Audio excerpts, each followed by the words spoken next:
Maqaa Abbaa, kan Ilmaa, kan Hafuura Qulqulluu, Waaqa tokkoo. Ameen. Kiristoos du'aa ka'ee humna afaan goosaatiin seexanni hidhamee addaan bilisa ba'ee egaan kana boodaa nagaa fi gammachuun nuuf ta'e.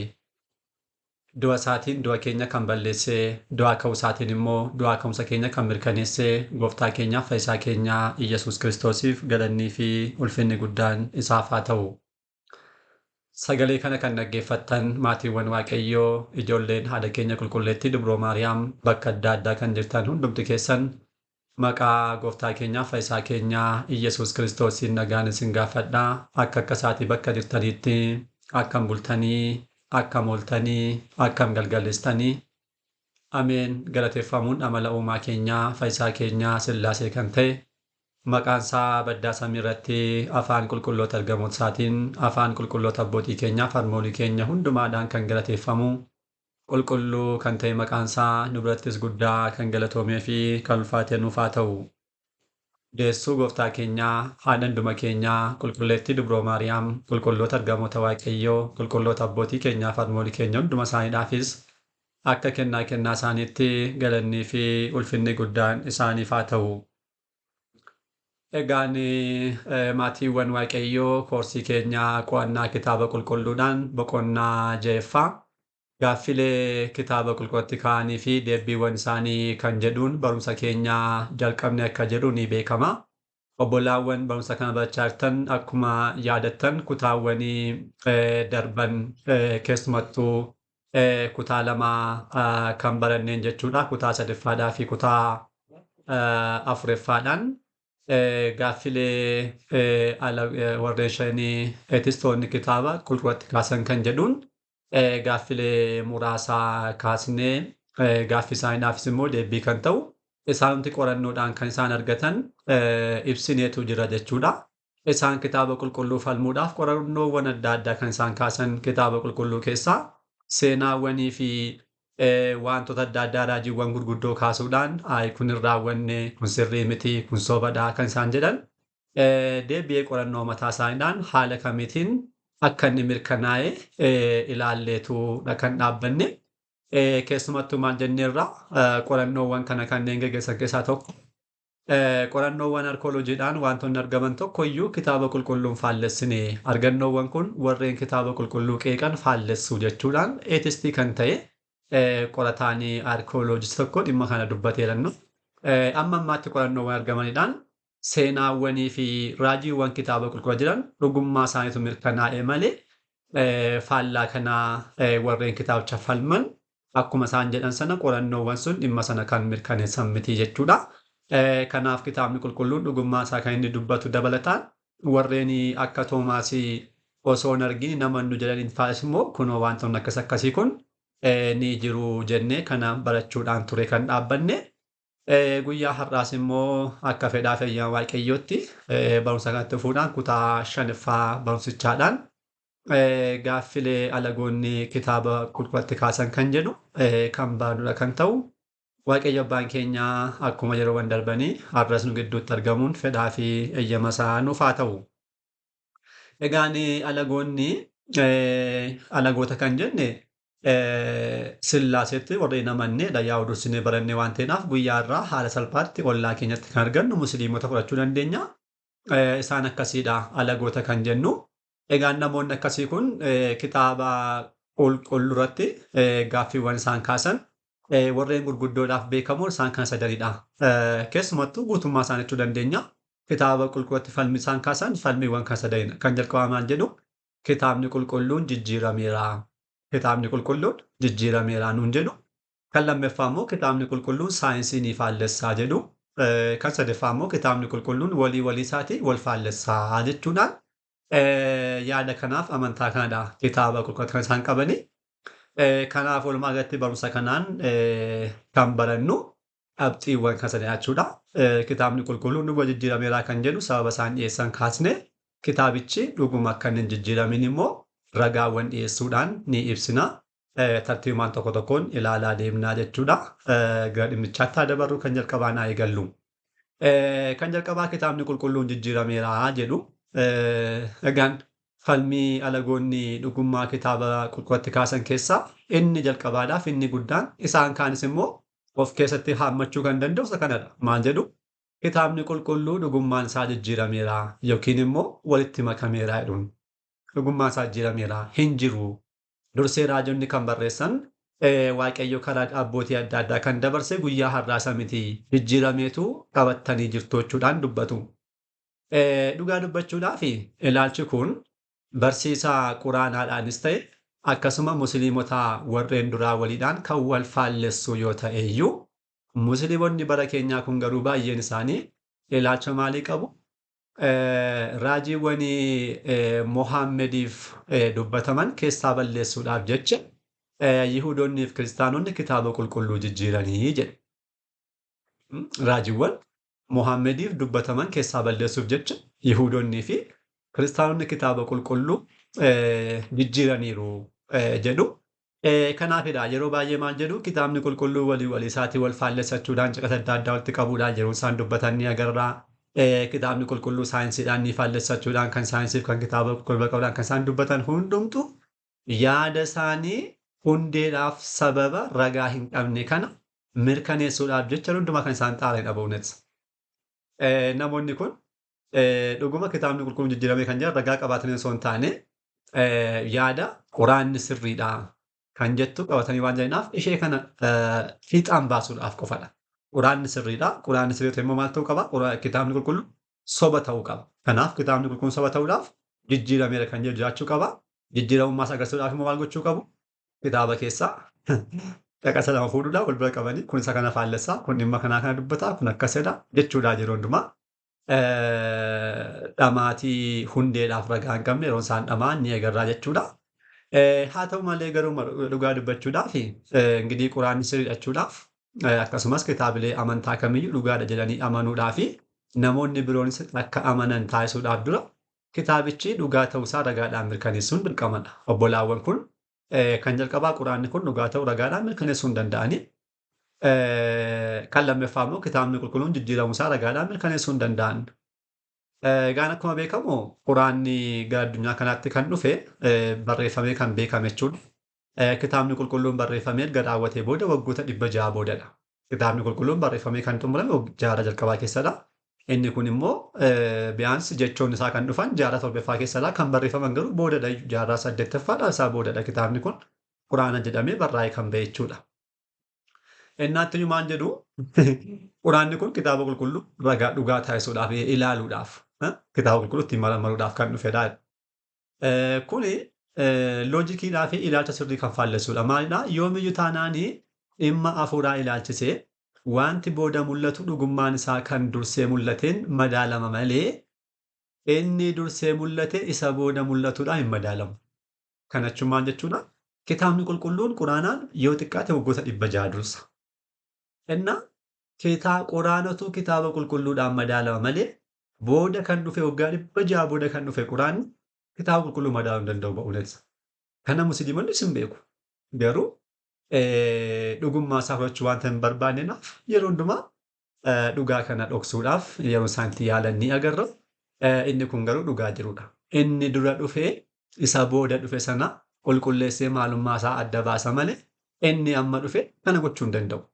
Inni dhiyootti dhufe isa kana adda baasee isa kana ragaa ta'uudhaaf hin danda'u jechuudha. Egaan yaada isaanii kana qabanne namoota kanaaf gaaffii xiqqoo haa dhiyeessinu. Namoonni kitaabni qulqulluun jijjiirameera jedhanii amanan yoo xiqqaate gaaffiiwwan armaan gadii kanaaf deebii kennuu danda'uuti qabu. Gaaffiiwwan 5 kaasni. Kan jalqabaa kitaaba qulqulluu eenyutu jijjiire? Eenyu kan jijjiire kitaaba kana? Kan jedhu deebii qabaachuu qabu. Kan lammaffaa kitaabni qulqulluu maaliif ture kan jijjiirameef? Maaliifidha? Ingirii maaliif gaafa jennu dursinee raajiiwwan Mohaammeediif dubbatan keessaa balleessuudhaaf jechuu kan isaan dubbatan jechuu osoo hin taane Yihuudoonni warreen jijjiiran sun maal irraa argachuudhaaf Mohaammeediin keessaa yoo baasan maal kan isaan argatan kan jedhu maaliif kan jedhu sababa sana jiraachuu danda'uuti qaba. Kan sadaffaa immoo kitaabni kun naannoo kamitti yookiin iddoo kamitti ture kan jijjiirame? Naannoo kamitti kan jijjiirame kitaabni kun? Kan afuraffaa immoo yoom jijjiirame? Dhufiinsa Mohaammed duradha moo isa boodadha? Kan jedhu deebisuu danda'uu qabu. Kan shanaffaa immoo kitaaba qulqulluu keessaa kutaa kamtu jijjiirame? Gaaffiiwwan kana shananiidhaaf namoonni kun dhugaa dubbachuudhaaf masti kan taris kanaaf deebii hin qaban. Deebii hin qaban. Yaadni isaanii kitaabni qulqulluun jijjiirama jedhan kun gaaffiiwwan kun osoo hin deebiin immoo ragaa malee wanta tokko wanta dubbatamudha jechuudha. Kanaaf gaaffiiwwan kana shananiidhaaf deebii tokkoyyuu obbolaawwan akkasiin kun hin qabaniin. Yeroo akkasii jijjiirame, bakka akkasitti jijjiirame, abalaboota jijjiire jedhanii ibsuu hin danda'an. Dhaqqabbee dafenaa cuunfaamatti Yihuudoonnii fi Kiristaanonni kitaaba qulqulluu jijjiiran jedhanii dubbatachaadha. Egaan dhugaa dubbachuudhaaf obbolaawwan keenya namni Yihuudummaadhaa fi Kiristaanummaa sirriitti beeku tokko yaadni kitaabni qulqulluun jijjiirameera jettu kun hammam soba akka isheen taate salphaatti hubata. Namni maal beeku guyyaa har'aa dhaabbachuudhaan xiqqoo ishee seenaa Yihuudotaaf seenaa Kiristaanummaa akkasumas immoo haala mul'ataa guyyaarraa haala qabatamaa guyyaarraa kan Kiristaanummaadhaaf kan Yihuudummaa namni beeku dhimma kitaabni qulqulluun jijjiiramee jiru kan salphaatti soba ta'uusaa piruuf godhee bira bu'uu danda'achaadha. Kana gochuudhaaf immoo mee qabxiiwwan ta'an kana mee haa ilaallu. Dhuguma yaadni isaanii kun soba hundee hin qabne ba'uunet ragaa tokko kan hin qabneedhaa fi baay'ee dhugaarraa kan fagaate ta'uu agarsiisuudhaaf qabxiiwwan 3 tokkotti kaasnee agarsiisne. Kan jalqabaa naa eegallu. Yihuudoonnii fi Kiristaanonni waan kana taasisuun jechuun kitaaba kana jijjiiruudhaaf yaaluun isaanii Waaqayyo irratti cubbuu hojjechuu akka ta'e ni beeku. Sababni isaas kakuu moofaa keessattis ta'e kakuu haaraa keessatti ifatti kan ibsame waan ta'eedhaaf. Ilaalaa seera keessa deebii boqonnaa 4 lakkoofsa 2 ilaalaa. Maal jedhaa? Ani kan isin ajajee ajaja gooftaa keessan Waaqayyoo ni eegdu malee jecha isin ajaje irratti hin dabaltanii irraas hin hir'istan jechuudhaan dubbisa. Irraas hin hanqistanii ni eegdu malee jechuudhaan Waaqni isaanii kan isaan itti amanan haala kanaan dubbateera. Kakuu haaraa keessaa immoo yoo ilaalle mul'ata Yohaannis boqonnaa 12 lakkoofsaa 18ffaatti maal jedha kitaabni qulqulluun eenyuyyuu kanarratti waan tokko yoo dabale Waaqayyo dha'icha kitaaba kana keessatti barreeffame irratti dabala. Akkasumas yoo hanqise kabaja inni argachuudhaaf jiruraatis ni hanqisa jechuudhaan dubbata. Engidaa amma Yihuudoonnii fi Kiristaanonni kitaaba kana yoo jijjiiran dha'ichi kun akka isaan eeggatu ni beeku salphaadhumatti. Ilaala. Dha'ichi kun akka isaan eeggatu ni beeku. Innaa kitaaba kana jijjiiruudhaan tokko dha'icha kanarraatii qooddatu. Kan lammaffaa immoo mataa isaaniidhaaf ijoolleen isaanii wanta dhugaa tokko irraatii jallatanii wanta sobaa deddeebi'uudhaan badiinsa bara baraatti akka isaan galaniidhaaf daandii taasisan jechaadha. Innaa Yihuudoonnii fi Kiristaanonni immoo kana beekaniitu cubbuu ta'uu isaa ammas osoo beekanii mataa isaaniitii baduudhaaf osoo jiran osoo beekanii dabalataan ijoolleen isaanii dudduubaan dhufan kana hundumaa qabachuudhaan gara badiinsaatti akka isaan deeman osoo beekanii kitaaba jijjiiran jechuun ba'uunatti wanta hin yaadamnedha. Akkasumas waan hin yaadamne jechaadha. Maaliif? Mohaammed achi keessa yoo taa'ee isaanaa fayyan malee dhimma Mohaammed maaltu isaan galche? Amma dhugaa fakkaata kun. Mohaammeediin keessaa balleessuudhaaf kitaaba jijjiiranii ofii isaanii badanii ijoollee isaanii balleessu. Akkas jedhanii amanuun ba'uunatti mataa ofii sossobuudha. Qabxii lammaffaa. Kitaabni qulqulluun hanga bara Mohaammeeditti akka hin jijjiirameen isaanumti kan itti amanan quraaniin dubbata. Kan asitti hubadhaa. Quraana isaanii quraana 236, 33, 436, 547, 568. Isaan kun bara Mohaammed cimmir kitaabni qulqulluun dhugaa akka ta'e musliimonni cimmir kitaaba kanatti akka isaan geggeeffamuu qaban akka isaan waaqarraa akka inni ergame ta'u ragaawwan kun ni dubbatu. Kitaabni dhugaa ta'uu isaa jechuudha. Egaan namoonni kun jijjiirameera jedhanii dubbachuu kan danda'an Mohaammeedii boodadha jechuudha salphaadhumatti. Isaan akkas hin jedhanii hin dubbatanis yoo immoo jedhu deebii hin qaban. Garuu akka kitaabni isaanii kun jedhutti jijjiirameera kan jedhamu bara Mohaammeediin boodadha. Kun immoo jaarraa torbaffaa booda jechuudha. Egaan kana qabachuudhaanii qabxiiwwan itti aanu haa madaallu. Amma bara Mohaammeeditti kitaabni qulqulluun sirrii akka ta'e. Kitaabni kun yoo jijjiiramee ta'e bara Mohaammeedii booda akka ta'e. Jaarraa meeqaffaa keessa jaarraa torbaffaa booda jechuudha. Kana qabachuudhaan amma yaadota itti aanu kana immoo haa madaallu. Yihuudoonni kitaaba kakuu moofaa qofa fudhatu. Kitaabilee kakuu moofaa qofa qabatu. Kiristaanonni immoo faallaa kanaa kitaabilee kakuu lamaan isaaniiyyuu barumsaattis waliif hin galanii, sirnaan waliif hin galanii, bakka tokkottu tokko ta'uu hin danda'an. Dhaloota Kiristoosii irraa kaasee adda ba'aniiru. Isaan Kiristoosiin gananiiru, Kiristaanonni immoo Kiristoosii ilma Waaqayyoo ta'uu qabatanii tuffaniiru. Egaan musliimonni akkanatti immoo kakuun lamaanuu jijjiiramaniiru. Kakuun moofaas kakuun haaraas jijjiirameera. Egaan akkas yoo ta'e Kitaabileen Yihuudootaadhaa fi Kiristaanotaa guyyaa har'aa wal fakkaatu. Amma ingidihi Musliimonni akka jedhanitti Yihuudoonnis Kiristaanonnis maal ta'an kitaaba sana jijjiiran. Ilaalaa. Yihuudoonnii fi Kiristaanonni bakka tokkotti waliif hin galan. Adda ba'aniiru. Ingidihi adda ba'anii osoo jiranii akka jarri kun jedhanitti akka Musliimonni jedhanitti kitaaba isaanii jijjiiran mitiidha. Amma Yihuudoonni qofaa ta'anii kitaaba kakuu moofaa isaanii haa jijjiiran. Tole. Kiristaanonnis immoo qofaatti jiranii kitaaba isaanii haa jijjiiran. Ingidihi kitaabni kun gaafa jijjiiramee dhufu waa tokko wanta wal faallessu hin qabu. Akkamittidha haala wal fakkaataatiin Kiristaanonnii fi Yihuudoonni kitaaba kana jijjiiruu kan danda'anii. Iyyaada baama kun ba'uunet. Iddoo tokkotti kan waliif hin galle, kan waliif ta'uu hin dandeenye, amantaan isaanii adda adda kan ta'e. Dhimma kitaaba jijjiiruu irratti wal mari'atanii wajjidhaan dhufanii kottaa kitaaba jijjiiraachuudhaan kana taasisan jedhanii yaaduun ba'uunet amma of sossoboo akka ta'e ilaala. Kan itti aanu immoo ilaala kan biraas. Yihuudoonni matumti isaanii dhaloota Kiristoosiin dura jalqabee matuma isaanii caalaa qoqqoodama baay'ee qabu. Addunyaan bakka adda addaa jiraatu fakkeenyaaf Yihuudoonni dachee Israa'el jedhan ni jiru. Yihuudoonni Baabiloon jedhan ni jiru. Yihuudoonni Giriik jedhan ni jiru. Yihuudoonni Itoophiyaa cimmiika jedhan ni jiru. Stiil zaaree har'a guyyaasaa Yihuudoonni jiru Itoophiyaa keessa. Amma kitaaba isaanii gaafa laallu jarreen kun dhaloota Kiristoosiin booda turan adda babba'anii addunyaa kan foffoca'an. Kitaaba lakkoofsa adda adda qabu. Kitaabilee 24 hundumtuu wal deeggaruu saala garuu kitaaba adda addaa dabalataan ni qabu. Kanneen kiristaanaa Ortoodooksii Tewaahidooti beekaman tokko tokko isaanii kitaaba adda addaa ni qabu. Tarii kana gara fuulduraatti kaasanii ilaallaan. Inni amma jarreen kanaa warreen Itoophiyaa jiran kanaaf warreen Yerusaalem naannoo Israa'el jiran otoo kitaaba isaanii ilaaltaniitu kitaabni lamaan isaanii wal fakkaata. Amma Yihuudoonni kun warri Itoophiyaa jiran taa'anii kitaaba isaanii jijjiiranii warri dachee sanaas kitaabicha jijjiiranii kana booda kitaabni tokko ta'e. Jedhanii yaaduun of sossobuudha ba'uunes. Kun tasuma wanti ta'u miti. Kan biraan immoo kiristaanonni matumti isaanii jaarraa afuraffaadhaa booda qoqqoodamaniiru. Ortoodooksiidhaa fi maal jedhamanii kaatoolikidhaan jijjiiramaniiru. Isaan kun sirnaan adda adda amantaan isaanii adda addadha. Ingidihi kitaabni jijjiirame jedhamu kun jaarraa torbaffaa keessadha jechuudha. Inni amma kiristaanonni Ortoodooksiidhaaf kaatoolikii bakka tokkotti kan waliif hin galle har'a kitaaba jijjiiruudhaaf wal waamanii wajjin jijjiiran mitiidha. Akkasidha. Ba'uunet amma bakka inni soba ta'eedhaaf amma bakka inni dhugaarraa fagaate qabxii kan akka hubattan ibsuu barbaadeetuni. Kun tasuma wanta ta'u miti. Tasuma jechuudha. Kan biraan immoo kan isin dinqisiisu Yihuudoonni mataan isaanii kitaaba isaanii keessatti raajii waa'ee Masii Kiristoos ilmi Waaqayyoo Iyyasuus Kiristoos ilma Waaqayyoo ta'uusaadhaaf Masii ta'uusaa kallattimaan kanneen dubbatan istiil guyyaarraa kitaaba isaanii keessatti argamu isaaniiti. Amma Yihuudoonni osoo kitaaba isaanii jijjiiran ta'etu dhaqasoota kana maal taasisu turan keessaa yaasanii galtu turan.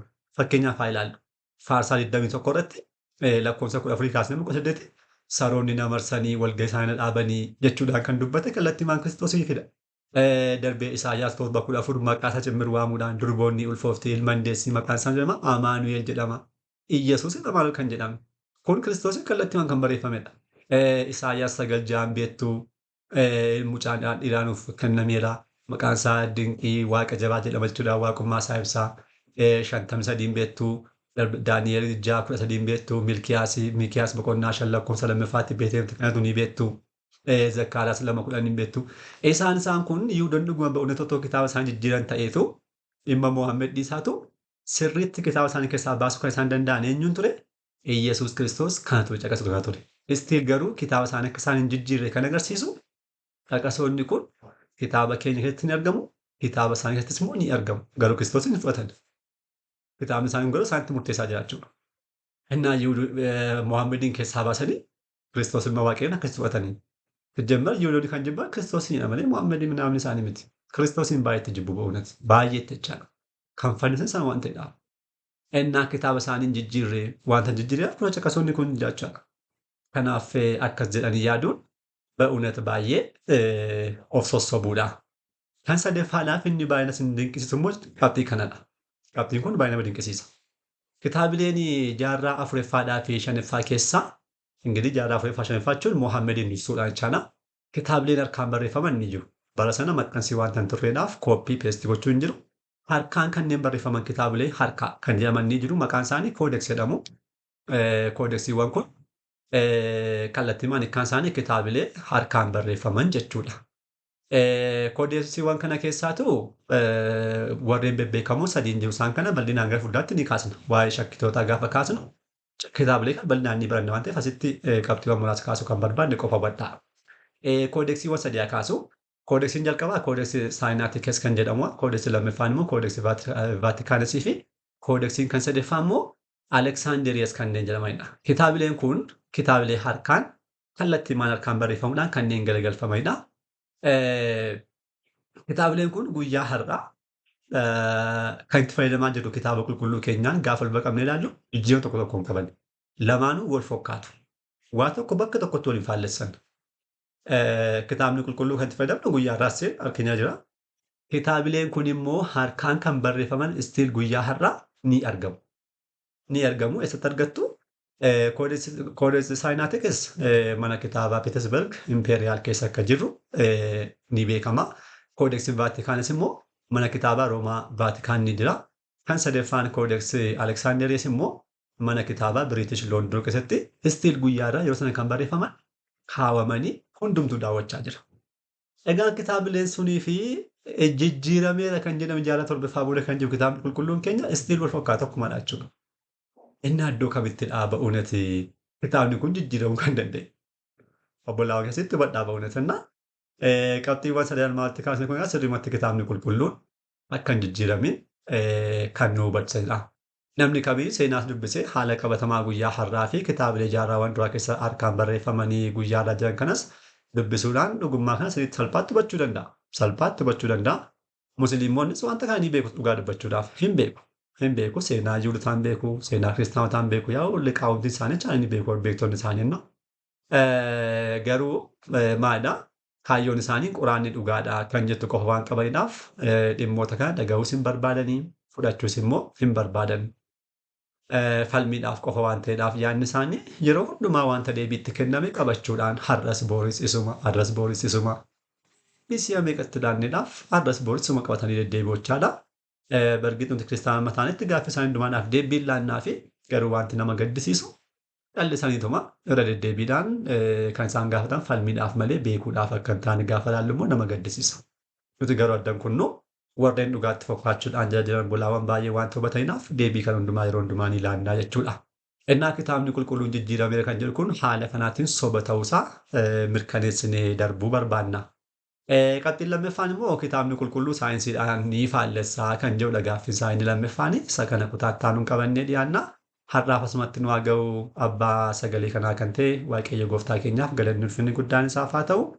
Kutaattaanuun deebineen gara dhufnutti nagaa waaqayyootiin turtii gaarii galanni waaqayyoof.